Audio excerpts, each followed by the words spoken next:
Hey, welcome back to Vice Grip Garage and episode 2 of the Pontiac GTO Revival. Now in episode 1, if you haven't seen that yet, I would go check that out first. I got this car running after sitting in a garage since 1982, and it sounds pretty darn good. Now there is a ton of work left on this car, and I want to get this car done this summer and back to the owner so that family can enjoy it.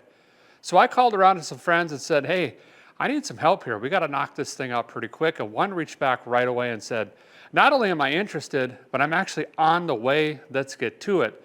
Now there is a ton of mechanical work left in this car, but that being said, with this particular friend coming, we're going to switch the gears a little bit and move into the paint restoration, and you are not going to want to miss this.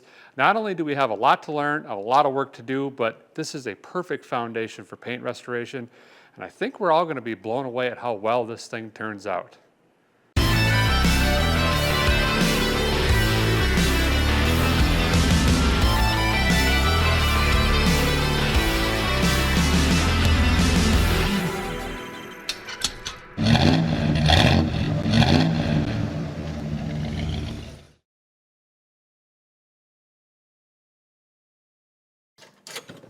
I don't know, how do you run this thing? I'm kind of scrambling here, setting up some tables. My friend called and said, hey, Derek, not only am I on the way, but I'm bringing 3 more friends with me, and they're bringing a bunch of product supplies and tools. So set up some tables. So that's what I'm trying to do. This went from, a couple day gig to sounding like there's going to be, I can't count, 5 guys smashing away on this thing. We might be able to whip this out in a day, and it's going to be a huge before and after. Did he say 2 tables? I think he did. Oofda. Now, from the information I was able to get a hold of, this car has been painted by the owner. We don't know the exact year. Based on the paint condition, probably late 70s, I would guess. And it's a black cherry color, and he just wanted to be a little bit different and not go with the factory color. The paint is very thin, so we're going to have to be a little bit delicate. This definitely isn't something I do my usual throw the Lanolin Merler 9000 on and just start digging in with the sriracha sauce. That would immediately ruin this. So I'm very thankful to be getting some direction on this. And anytime a guy can learn something is a day worthwhile. You're spent the day in a good way, is what I'm saying. Nailed it. Whoops. Dropped one. That's dirty now. Pretend it didn't happen. So you guys have watched me polish cars for a long time on this channel, but it's always been with an extreme budget, which usually is the wrong product, the wrong process, and the wrong pads. And I can't do that with someone else's car, especially this GTO that has a huge potential to look very, very nice. So I called a friend, and this friend has been a pillar in the auto body community for many, many, many years. And you've probably watched him on TV sharing his knowledge for the better part of 2 decades. I'm talking about Mr. Kevin Tetz. Kevin, thanks for stopping by, buddy. Absolutely, man. You had me at GTO. So I called him up and said, this is what we're doing with the project for Barry and Chris and his family. And he said, I'm in. Let me make some phone calls, and you actually brought some friends as well. I did. I brought I use Griots Garage products exclusively. It's an American-made company. Everything they do is in-house, designed by American designers and chemists. I really like their product line. When I train people, I train them on Griots for a number of really good reasons. So I know their stuff works. I use it on my personal projects. And when you showed me this car the other day, it was a no-brainer. It's like, okay, so I know that we can bring this thing back to life with the right products and the right strategy, just like you talked about. So it's so funny how this stuff happens. Coincidences are not really coincidences, right, are they? Yeah. So the Griots crews in town or in this area setting up for an event, and they happen to be able to come by. So we got 3 guys from Griots Garage awesome. here to help us tag team this thing and make it shine again. That's fantastic. I'll let you introduce them here. Cool. So this is Rod Kraft from Griots Garage. Rod is a good friend. We've worked together. We've taught seminars at big car shows and stuff like that, as well as, he's a pretty good hang. He's a good guy. And when we rallied the troops, he said, yeah, man, we're in. So the car, it makes perfect sense. It's a little hazy, it's a little faded, it's very typical of a car that's been sitting for 20, 30 years. So what's the first thing that you think of when you see oxidized paint like that? Well, you know, Kevin, the good thing is that you've already had a chance to put eyes on it, and you've played around with a couple spots to help us hopefully dial in kind of the magic process. Yeah, my process was this, a little bit of face sweat, face rub sweat. on it, and if I can make it shine with my face sweat, That looks we could shiny. Yeah. Well, hopefully, I'm not kidding. Hopefully, we'll use some products that aren't made of face sweat. We'll use some products that we have that are all done in-house. And, you know, kind of behind the scenes, we did do a couple test spots already on it just to see which direction we need to go in.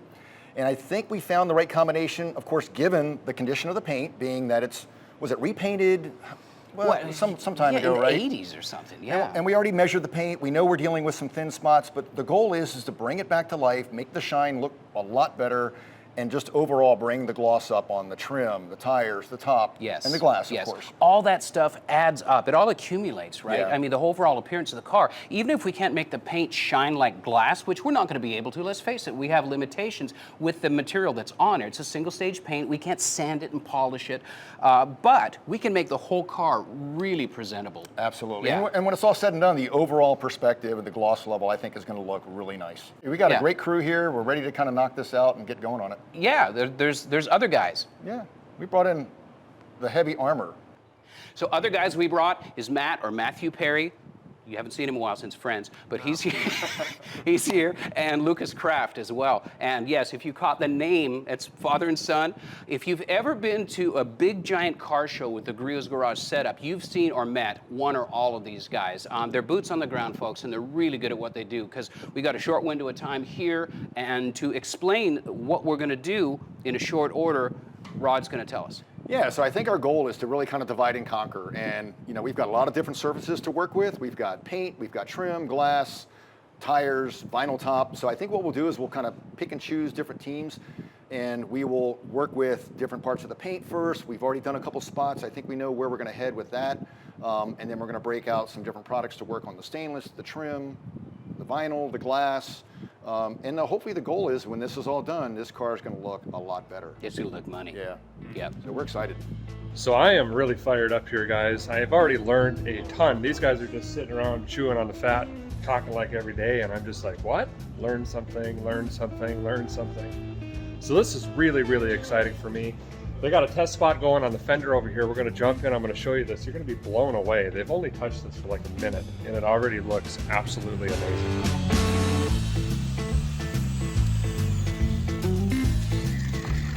So what we're trying to do is actually play with this one test spot. We know that this has been repainted at some point in its life.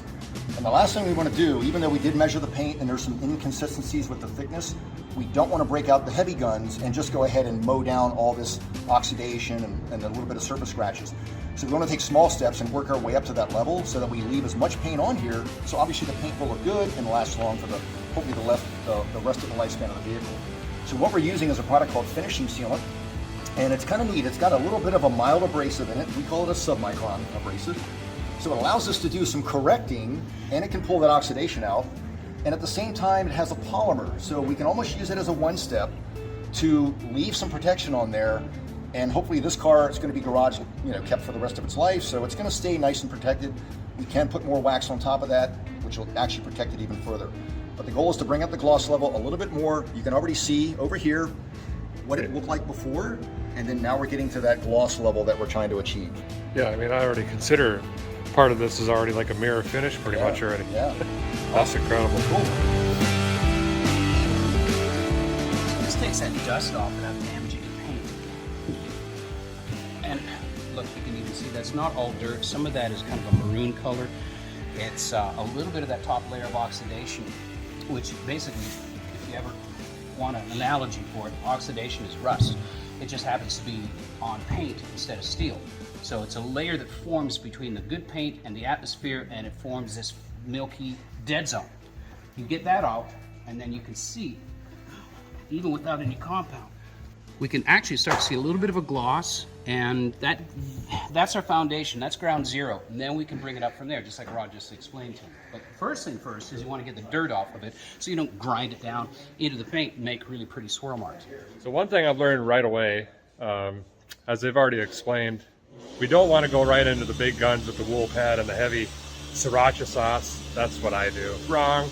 And big difference between rotary and a long stroke DA, which I'm going to be buying one today, I guarantee that. I'm going to have Kevin explain this, and it's completely mind-boggling. 1 second, I'm going to get my old one and we'll compare it. So the biggest difference between rotary polishers and dual action polishers is obviously a rotary polisher goes around in a big damn circle. A dual action is just like your DA sander for body work, in that it spins on a pin and it rotates on an orbit. It's dual action. It does this and this at the same time with a very small stroke. So I was trained on rotary polishing years and years and years ago, and for decades I would fight swirl marks. Swirl marks are caused by the equipment that we use to correct the problem of gloss. In my world, in collision or restoration, you want to sand it flat, bring it up to gloss so it looks better than the original finish. So if you put a rotary scratch in that thing, you get a swirl mark. So then you use different finer compounds and finer pads to try and eliminate those swirl marks, while the whole time you are grinding circles in it. Rotary equipment, sometimes progress is not bad. So dual action, the polisher that I have, that I use for most of my cutting and polishing these days, is a long stroke dual action. It's a 21 millimeter stroke, which again, it spins on a pin and orbits on an axis, and it's 21 millimeters. So you're getting a very aggressive stroke. It makes the compound work, but it will never, ever put that rotary scratch in the surface ever again. So a guy taught me a long time ago, the easiest way to keep 80 grit scratches from coming through your bodywork is to don't sand your bodywork with 80 grit paper. So it's the same thing with swirl marks. If you don't want swirl marks in your paint, don't put them in there. Use dual action. It was a light bulb that took me 25 years to go off in my head. And since I've been using dual action, and especially with the Griots machines and polishes, man, it's just such an easier thing to polish paint out and do something like this. It takes that whole set of problems that are created by the process and moves them away so you don't have to deal with it. I'm old, I'm lazy, I'm tired. I don't want to work very hard anymore. And dual action polishing, it solves that problem. You might get to a spot where... So this is the 15 mil machine, right? Correct. Not the 21? Yep. Yeah, we have a 21. That larger stroke obviously covers more area in that one pass. Good and bad. Obviously, leaving as much paint on as possible. You know, this is going to take you maybe an extra pass or two compared to a 21 that will be a little bit more aggressive. And you know, the philosophy in the industry is always least aggressive method first. And so we want to play it safe and first do no harm and then kind of work our way up. We have room to work as opposed to we take off too much and we can't go backwards. It's looking good. Yeah, it's definitely coming along. So they're over there working on a fender and wiping it down. Kevin's digging into the door over here, working away on that. I'm gonna start polishing all the stainless, the bottom here, wheel wells, the window trim. Some of this is anodized. We're gonna have to be a little bit more careful. But I just barely touched this down here, and it's really, really coming back to life. It's gonna look fantastic.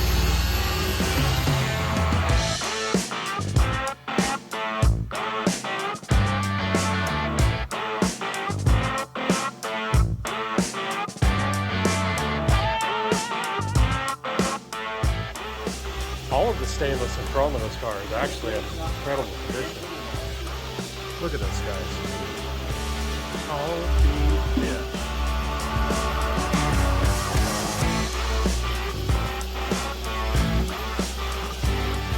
This thing is gonna be shining. Just sitting here thinking, looking at all these guys helping on the car. And I know I've said it a bunch, but I just got to keep reiterating, the automobile community is just incredible. Just the nicest, most humbling people ever. Everyone's always willing to jump in and help to just get the end goal done. And this thing's coming around really, really quick. The family is going to enjoy this thing. It's going to look amazing. Just incredible the shape that the stainless is in. Never bottomed out, no dings, dents, stuff like that. I'm going to dig into this with some quad zero steel wool. 0000. And should be able to bring it right around. Boy, look at that fender. It's looking pretty good. For as old as this paint is, that's pretty remarkable. Oh, got a ding. It's probably one of the few dings in this car. Boy, this is turning out really good. one more quick pass on this. I got a couple areas I got to touch up. Now let's see, so shined. There's a couple things, but not too bad. Follow that shine mark. See that? It's like finding dinosaur tracks in the sandstone. So Bug hit the new paint. Bug hit the new paint. He probably died a horrible death right about there. They plucked him out and kept on going. It's single stage. Once you start pulling the trigger, you got to finish. No matter what happens. That's funny. What'd you call it? Paint archaeology? Yes, paint archaeology. Paint talks to you. Nobody knows this, but paint talks back, right?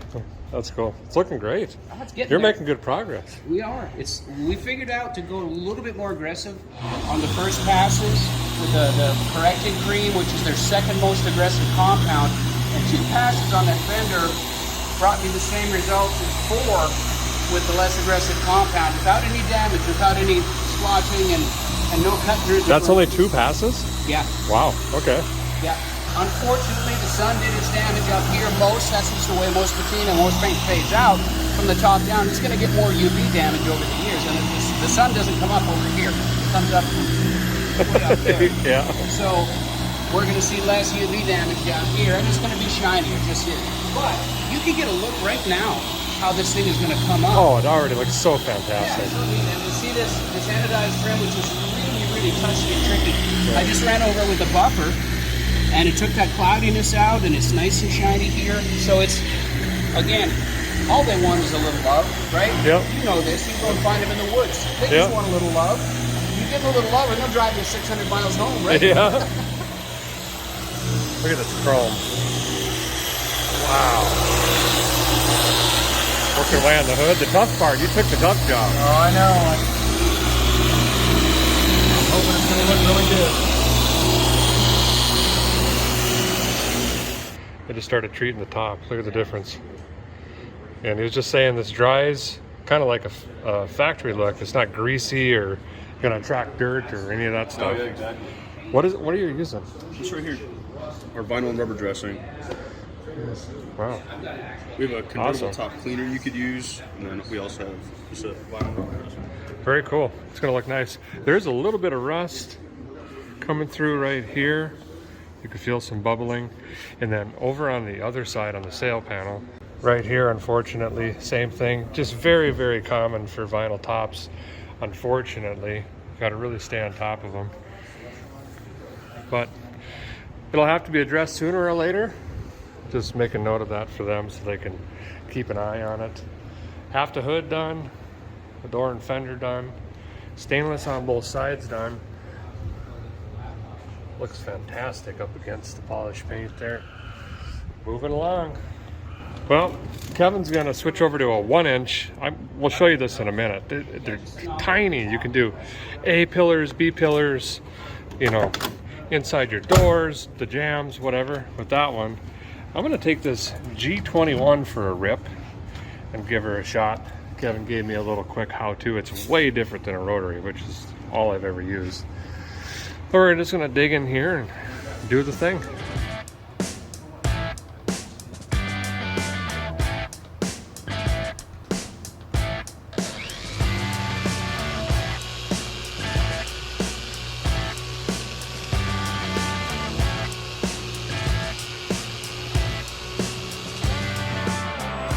Look at this stuff. I can't tell you how many hours I've spent doing this. It's a 1-inch polisher. And when? So it's even all the way down into that crevice.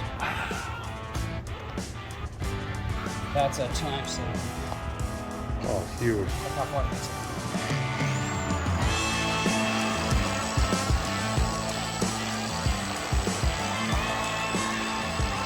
I mean, you're done. That's it. Yeah. Like you're saying, that and the door jamb alone is Yeah. saving time. If you're doing a super polish on one, you're still going to spend 200 hours polishing your show car. It just makes it easy. Yep. So I'm always easy. Top looks great.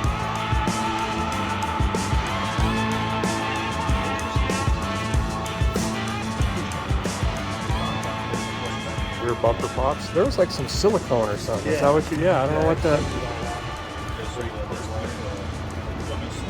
Yeah. We're trying to polish it because it was just doing that. Yeah, this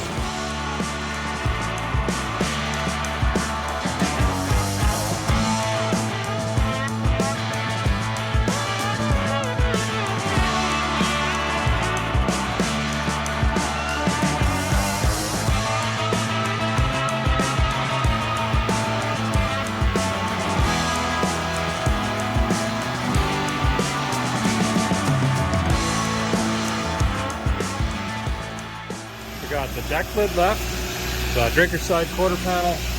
Gonna get in, wipe out the jams, and finish up some of the stainless here on the top. I hadn't opened the door yet, and maybe even get the sill plates just a little bit shinier. We got the hood popped, they're getting under here, knocking some of this dirt and grime off. And then we're gonna even get in here a little bit. That 1-inch polisher would probably work great in here. Just thinking about that. But it's all the little things that are bringing the car around. The chrome, the stainless, the top, the glass looks great. The glass came around, and I believe looking at all of the markings, yeah, I think this is all original glass. All be dipped. Pretty incredible. As far as paint condition, I think this is the worst one with all these scratches. Probably with how it was stored. There was just boxes and miscellaneous items kind of stacked on it. Working in here on the vent window trying to get, this is like a mold or moss or something. Rain goop, something. We've been scrubbing on these. I think I'm gonna be able to get it out using some metal polish and Quad Zero. I'm gonna hit it for a while and then show you guys what we got. I gotta put a door handle on the list.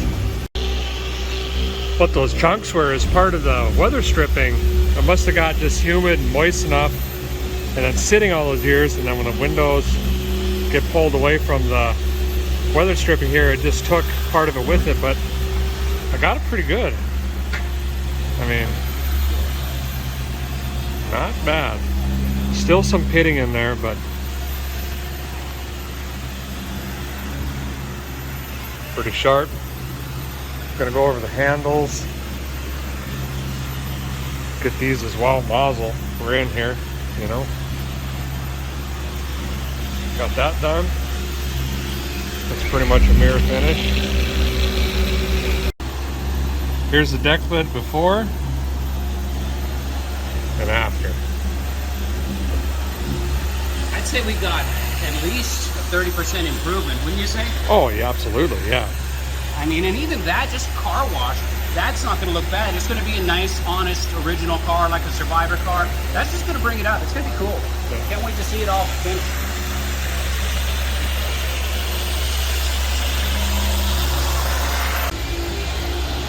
The other side had some pretty big pits that weren't wanting to. tons of it on there. Yeah, now the only thing that's bad now is the seals are going to leak because we just took all the rubber off the inside of the chrome. The plug is gone. Yep. Yeah. Well, that's going to do it, guys. Huge thank you to the Griots team. These guys, it's their own time, their own dime. They came out and helped. Big thank you to Kevin as well.